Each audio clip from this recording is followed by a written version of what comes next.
항상 삼성전자와 SK하이닉스의 흐름을 놓칠 수 없는 이유는 올해와 내년 영업이익 추정치를 봤을 때 삼성전자와 SK하이닉스가 차지하는 비중이 70%로 도달할 가능성이 굉장히 커지고 있는 상황입니다. 그러니까 우리 시장에서 반도체가 미치는 영향력, 의존도가 굉장히 높다라고 봤을 때 항상 이런 투톱의 흐름들은 놓칠 수가 없는 거죠. 일단 KB증권에서 오늘 아침에 삼성전자에 대한 이야기를 했습니다. 사실 이후에 조금 더 말씀드릴 테지만 삼성전자를 바라보는 시티그룹의 그 목표 주가 하향 소식이 좀 있었습니다. 그럼에도 불구하고 오늘 잘 가는 흐름들이 있었고 오히려 더 국내 증권사에서 삼성전자의 목표 주가를 올리는 흐름들이 있었으니까 그런 부분 잘 연결해서 보시면 될 것 같고요.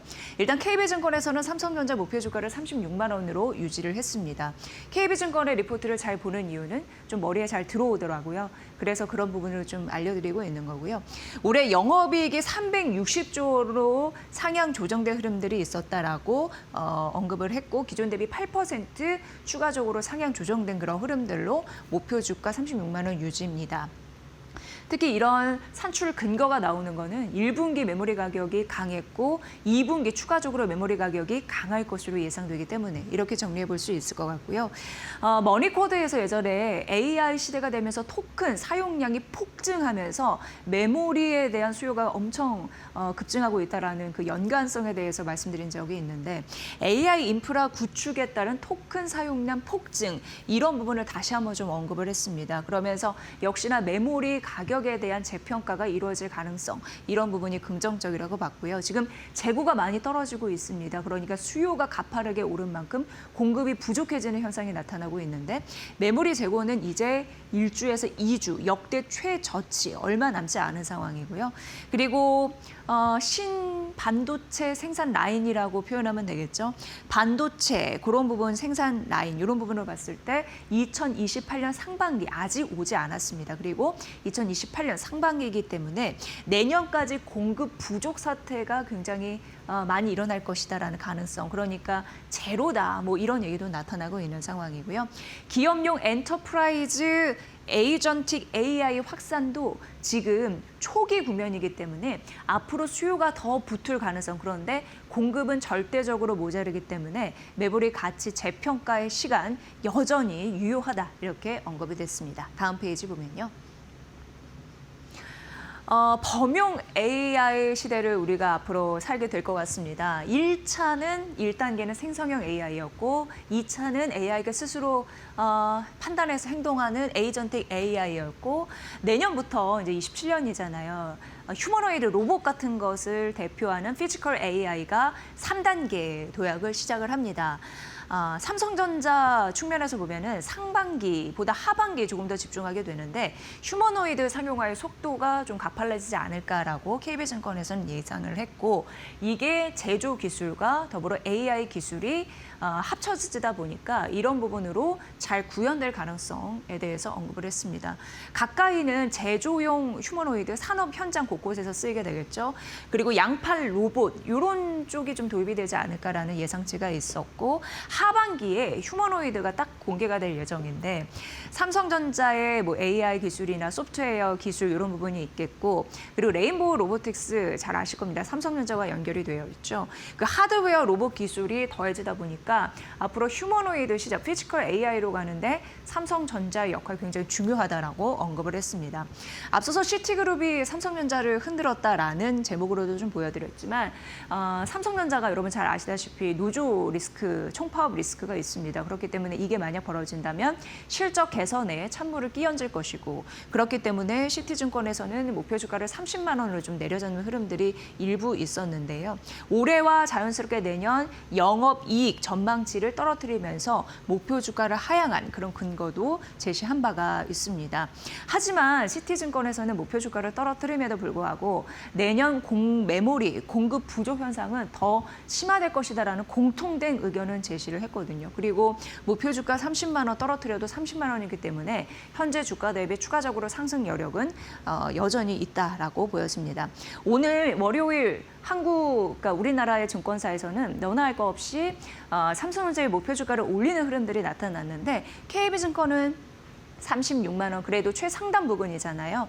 유지를 했고 그 밖에 다올 투자증권이 삼성전자에 대해서 39만 원 올려잡았고 한국투자증권이 37만 원으로 올려잡았으며 유한타증권이 34만 원 같이 올렸죠. 하나증권 역시 33만 원으로 올려잡으면서 전반적으로 삼성전자에 대해서 목표 주가의 눈높이는 높아지고 있다라는 부분 데이터 점검해 드렸습니다. 좀 보시고요. 이후에 조금 더 가파르게 올라갈 수 있는 종목군들 증권사에서 어떻게 생각하는지 더해서 말씀드리겠습니다. 기록을 또 깰 수 있을까? 최고치 간 지수나 종목에 대해서 궁금해하는 오늘장인 듯합니다. 일단 삼성전기부터 보시죠. 오늘 50일주 또 신고가를 경신할 흐름들이 나타났는데요. DB증권에서 달리는 말에 잘 올라탈 수 있을지에 대한 전략적인 접근을 해놔서 좀 소개를 해드리도록 하겠습니다. 일단 목표 주가는 105만 원으로 상향 조정한 흐름들이 있었는데요. 여기에서 수요를 좀 긍정적으로 바라보더라고요. 그러니까 삼성전기는 사실 전류를 안정적으로 흐르게 하는 핵심 부품인 MLCC를 한 손에 쥐고 있고 한 손에는 반도체용 고성능 기판이라고 해서 FCBGA를 또 한 손에 쥐고 있습니다. 그런데 MLCC는 1년, 그리고 FCBGA가 반도체 기판 같은 경우에 3년 정도 수요를 확보하고 있다라는 부분에서도 앞으로 실적은 크게 문제 없겠다라는 생각이 드시죠. 그래서 목표 시총 80조를 바라보면서 긍정적인 매기가 쏠릴 수 있는 가능성에 대해서 베팅을 좀 하는 모습이었습니다. 1분기 영업이익 같은 경우에는 긍정적이었습니다. 1년 사이에 한 40% 성장하면서 2,800억 원 정도 나왔는데 사실 일회성 퇴직급여금이 또 714억 원 정도 있었거든요. 그러니까 이걸 제외하고 1분기 영업이익이 2,800억 원인데 이걸 더했더라면 3,500억 원 정도 영업이익을 기록했다라는 점 말씀드립니다. 그런데 이거보다도 더 2분기 영업이익이 잘 나올 것으로 기대가 되는 게 3,900억 원 정도 나올 것으로 예상되거든요. 그러니까 이거는 1년 사이에 83% 성장할 가능성에 대해서 DB증권에서는 언급했습니다. 삼성전기가 MLCC와 그리고 반도체 고성능 기판을 두 손에 이렇게 각각 나눠주고 있다는 말씀을 드렸는데 MLCC 그리고 나눠서 좀 살펴보면요. AI 데이터 센터 더 많이 나타나면서 소비 전력 더 세질 거고요. 그리고 그에 따른 전력 효율화 굉장히 이 시대의 화두입니다. 그래서 고용량 이런 수요가 급증할 거고요. 구조적인 성장이 가능하다라는 부분에서도 핵심 부품인 MLCC의 성장성이 굉장히 밝다. 이렇게 언급이 됐고요. 두 번째, 반도체 고성능 기판 같은 경우에는 AI CPU나 AI 서버 이런 부분에 대해서 수요가 폭증할 가능성 언급이 되고 있는데 AI 가속기 또한 마찬가지죠. 그런데 그런 부분이 어쨌든 원가에 대한 그런 부담감을 가격으로 상승, 전가시킬 가능성이 또 있기 때문에 이런 부분 긍정적이고요. 공급의 2배 이상 되는 수요 이런 부분이 폭발할 가능성이 있기 때문에 긍정적이고 또 삼성전기는 투자를 2배로 확대할 가능성이 또 언급이 되면서 생산이 많아진다. 그럼 제품 팔릴 것이 더 많아질 것이고 수요가 늘고 있는 상황이기 때문에 매출, 영업이익으로 연결될 가능성 이런 부분도 크다라고 보여집니다. 그래서 2분기부터 여기 보시면 1분기 대비해서 큰 폭으로 오르는 흐름들이 나타날 텐데 수익성 20% 돌파, 연중 우상향 기대가 된다라는 부분, 고성능 반도체 기판에서도 있으니 버릴 것이 없는 실적, 이런 부분에서 긍정적인 포인트 나왔네요. 이런 부분 잘 살펴보시길 바라겠습니다. 오늘 포스코 그룹주 좀 주목할 만한 날이 아닐까 이런 생각이 듭니다. 하나증권에서 포스코 인터내셔널에 대해서 분석을 했는데 하나 종목 더 뒤에 준비했거든요. 이러한 종목들이 사실 또 긍정적인 게 전쟁 위기에서 조금 더 빛날 수 있는 종목으로 함께 묶을 수 있더라고요. 그 연관성을 함께 타진해 보시면 될 것 같습니다. 일단 포스코 인터내셔널은 목표 주가를 기존 대비 한 17% 가깝게 올려잡으면서 10만 5천 원으로 제시를 했습니다. 1분기 영업이익은 시장 전망치 대비해서는 좀 잘 나왔습니다. 신규 팜유 이런 부분 있고 또 세넥스 증산 효과라고 해서 천연가스, 에너지 이런 판매 이런 부분으로 또 긍정적이다라고 했는데 신사업 확대 성장성 이런 부분 긍정적이고요. 2분기 실적 성수기입니다. 그래서 앞으로의 실적 나온 거를 더 경신할 가능성이 있다라고 언급됐습니다. 제가 앞서서 말씀드린 대로 지정학적 리스크는 오히려 호실적에 기반이 된다라는 그런 연관성이 있다라고 말씀드렸는데 유가 상승 이게 어느 섹터에서는 굉장히 그림자지만 어느 섹터에서는 빛입니다. 그래서 에너지 수익성이 개선되는 이런 종목 대표적인 부분이기 때문에 긍정적으로 바라본 부분이 있고요. JKM 같은 경우에는 LNG 어떻게 보면 수익 지표라고 할 수가 있거든요. 그런데 그런 흐름으로 원자재 이런 부분 쉽게 얘기해서 원재료 이런 부분에 대해서 올라간다면 그거를 전기 판매 가격에 전가시킬 가능성이 있기 때문에 긍정적인 순환 돌 수 있다라고 언급됐습니다. 구조적인 성장기다라는 부분에서 초점을 맞추신다면 목표 주가 올린 이 이유, 에너지 위기 시대에 오히려 성장 동력을 추가적으로 얻을 수 있는 이 기업에 대해서 관심을 가져보시는 것도 나쁘지 않을 것 같다라는 데에서 좀 의미를 둬보고요. 다음 페이지 넘어가 보면은 포스코 퓨처엠 오늘 6% 넘는 상승세를 보여주고 있는데 이거 역시 유가 급등을 호재로 읽고 있는 상황입니다. 그래서 최근 이 리스크 속에서도 잃지 않고 가고 있는 흐름들이 나타나고요. KB증권에서는 목표 주가를 올려잡았는데 31만 원으로 올려잡았습니다. 영업이익 작년부터 28년까지 추정치를 좀 올려잡은 흐름들이 나타났는데 최대 243%까지 올라가는 흐름들이 이제 나타나는 거고요. 포스코 퓨처엠 같은 경우에는 지속적으로 소형 전기를 언급되더라고요. 그런데 머니코드에서 지난주 많이 언급드렸던 배터리 백업 유닛 같은 경우에 그러니까 데이터 센터의 비상 전원이라고 보시면 되는데 그 소형 전지에 따른 BBU 이 부분이 많이 언급돼서 앞으로 투자 자금은 이쪽으로 쏠린다라는 생각을 하게 됩니다. 그런데 이 부분 또 전동 공구 어쨌든 소형 전지에 대한 수요 이런 부분이 가파르게 붙으면서 긍정적으로 돈이 쏠릴 수 있는 기업들을 잘 찾는 것도 투자 아이디어에 좀 필요하지 않을까 이런 생각이 들고요.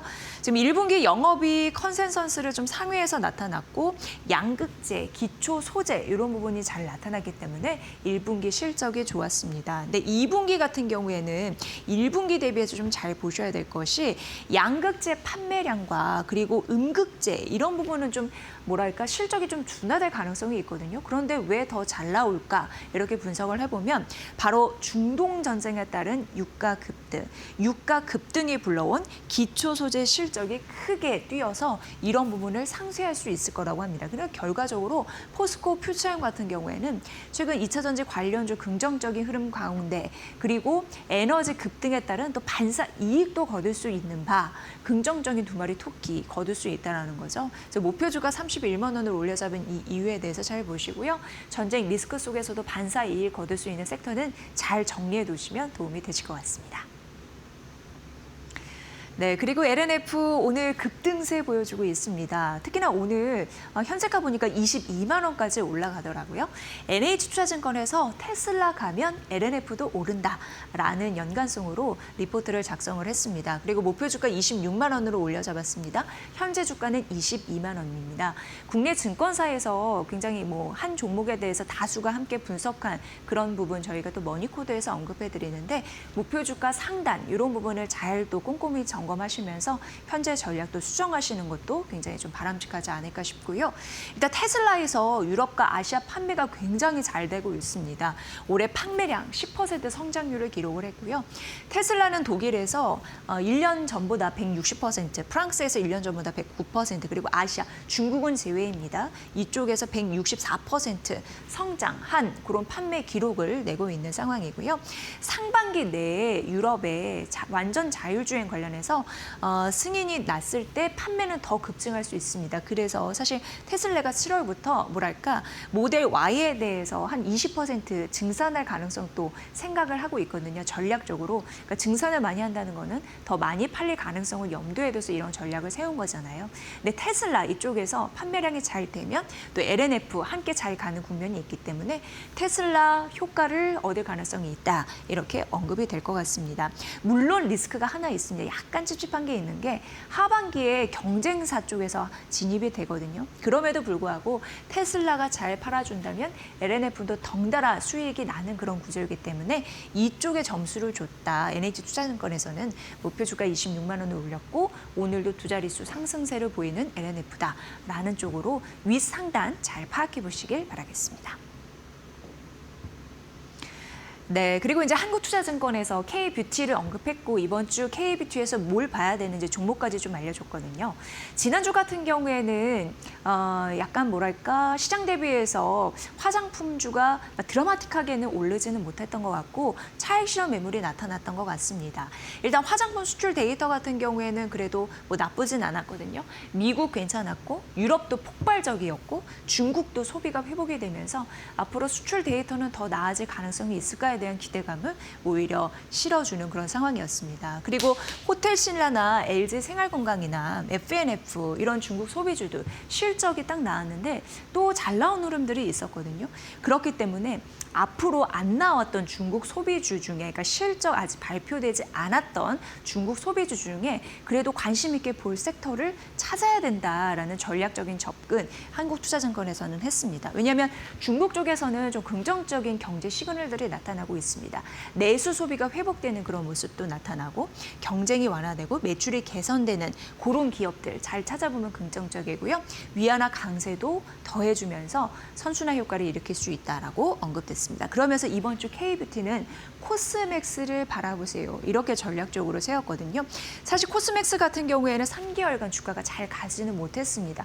이란 전쟁 뭐 터지고 여러 부분 때문에 잘 가려고 하다가 주춤하는 흐름들이 있었는데 오히려 그런 부분 때문에 지금 밸류는 부담이 적어진 상태라고 합니다.